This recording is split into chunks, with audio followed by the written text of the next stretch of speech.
Hey guys, how's it going? Welcome to my video. Okay, so I am going to do this video and give you guys some troubleshooting steps if you guys have the same issue that I had a couple days ago. I did get the problem fixed. Just want to tell you guys what I did to fix this issue, which was a crank but no start situation. All right, so basically I was at Walmart and parked my car, went to Walmart and spent about an hour there, came back out and tried to start my car, and my car cranked, but it did not start. It kept on cranking, but it did not start. So basically, best place to be if I had a situation when I had that situation, considering, if it's something easy to fix, I could probably get a lot of things. But anyway, I cranked it a couple of times. It kept on cranking.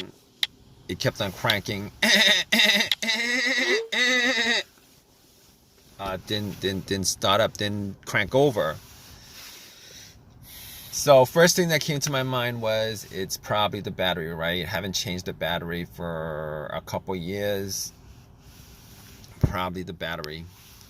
I haven't actually touched the battery for a couple of years. Haven't changed it. It was, there's probably corrosion. But here's the thing about it. It was a strong crank. It wasn't a weak crank. It wasn't a slow crank. It was a strong crank. So that actually had me thinking, maybe it's not the battery. So I turned on the headlights, went out and checked the headlights. The headlights were pretty bright. So that actually made more of a case that it's probably not the battery.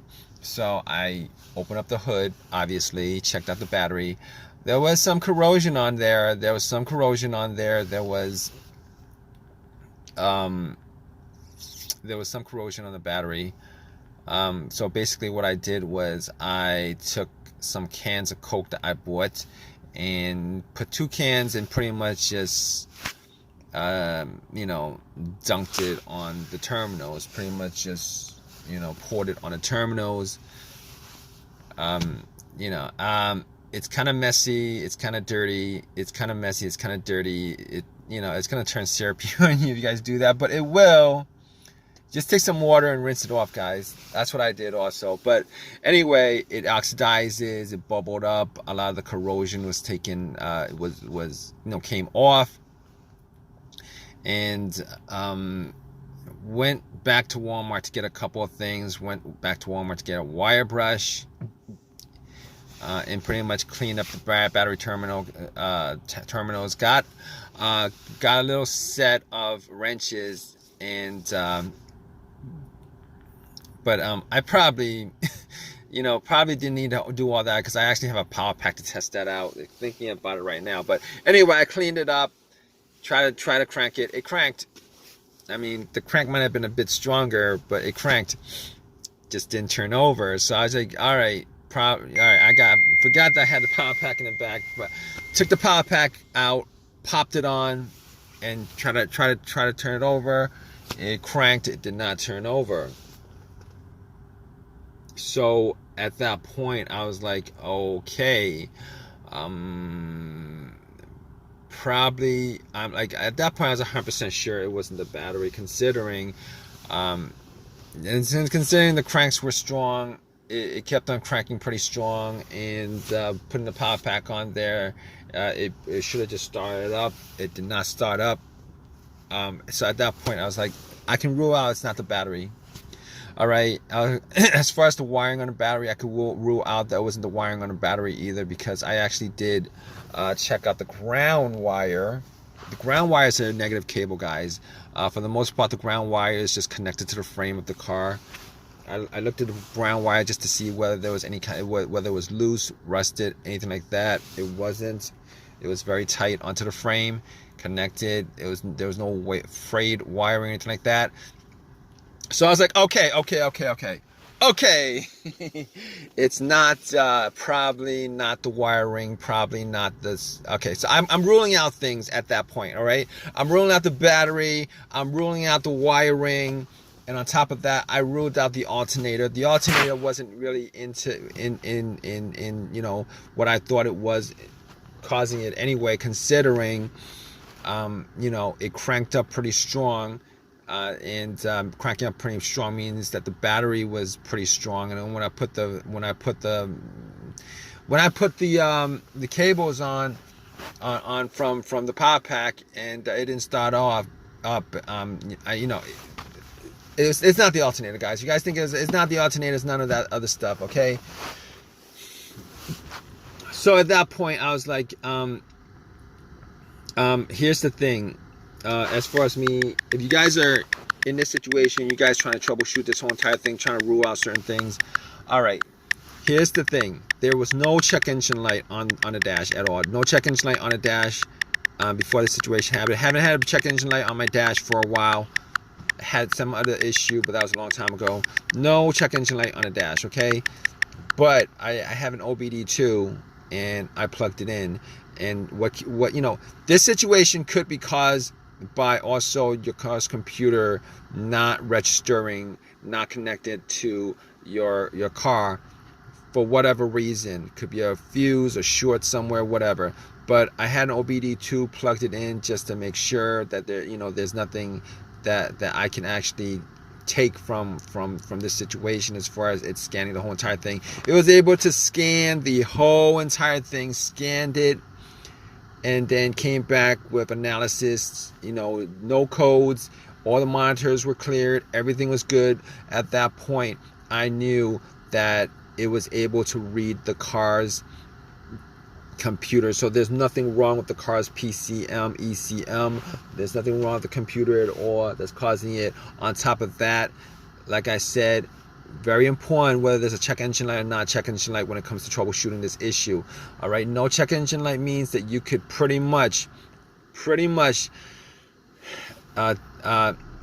consider that all the other stuff that could be causing it with a sensor on there is probably not causing the issue. And when I say this, I mean the mass airflow sensor, I mean the throttle position sensor, I mean the camshaft sensor, I mean the crankshaft sensor, I mean every single thing that you could possibly think of, all those things that you could possibly think of that has a sensor to it that could be causing this issue, you could pretty much just rule every one of those things out. Pretty much. Not always the case. Sometimes sensors go bad and the computer doesn't detect it, or it has a little bit of an issue and the computer doesn't connect, doesn't detect it. But in this case, ruled all those things out. Camshaft, crankshaft, position sense, throttle position sense. I ruled every one of those things out. So at that point, all right, I'm down to pretty much a couple of things. Fuses, relays, the fuel pump maybe. Okay, it could be a couple other things outside of that. But we're just gonna troubleshoot little by little. So I was troubleshooting it little by little. All right, so got to the fuses, got to the relays, and pretty much what I did was could not figure out whether a fuse was blown. Did not actually smell any kind of burnt smell from it. So being as I was around at Walmart, went in and got a fuse tester, tested all the fuses. All the fuses were good. All the fuses were good. There was not a single problem with the fuses. And I pretty much came to, it's either one of two things at that point that I could think of. All right, there could be a couple more things, the ignition, etc. But I was down to a couple of things, and I looked at the relay, the fuel pump relay. All right, but before I did that, I was thinking it might be the fuel pump. So I was in my car, and I was trying to figure out whether I could hear hear the fuel pump whizzing, priming. All right, so if you guys don't know how to do this, essentially you would normally need two people to do this. One to listen to the fuel pump priming as the ignition is turned to the on position, not the crank position, because once you get to the crank position, you're going to crank the car up and you're not going to be able to hear it too well.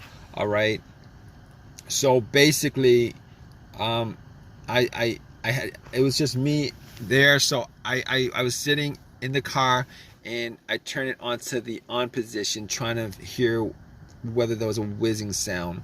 All right, normally you would want somebody to turn on to the on position while somebody has the gas cap off, and you're listening to hear whether there's a motoring sound, motor sound, a motor sound. I couldn't do that. So I was listening, trying to hear it, and got to, I couldn't detect it at all. I could not detect it at all. Detect the sound at all. So at that point, I was like, oh, okay, all right, we're gonna just swap out some relays. So I looked at the fuel pump relay, and I noticed that there was another relay that was the same. I'm not sure exactly where that relay actually, what component of the car that relay was for. Popped that relay out, popped it in, popped the relays out of the fuel pump, popped that relay out, swapped it. Swapped it. Guess what? It cranked over. Easy fix.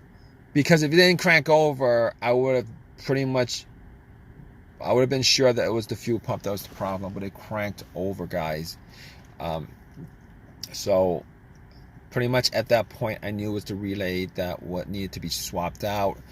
Drove it to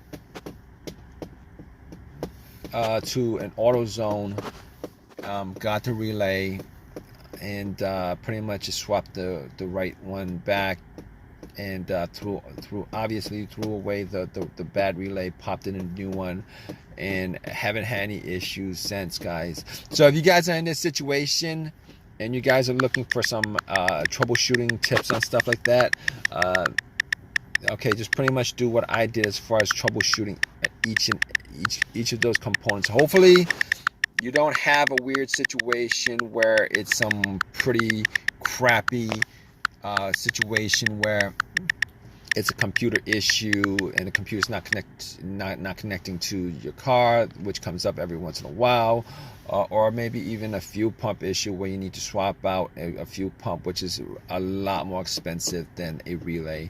But I hope this has helped you guys out. If you guys like this video, please leave a comment in the comment section. Please subscribe. Please give me a thumbs up. Thanks. All right, guys, take care.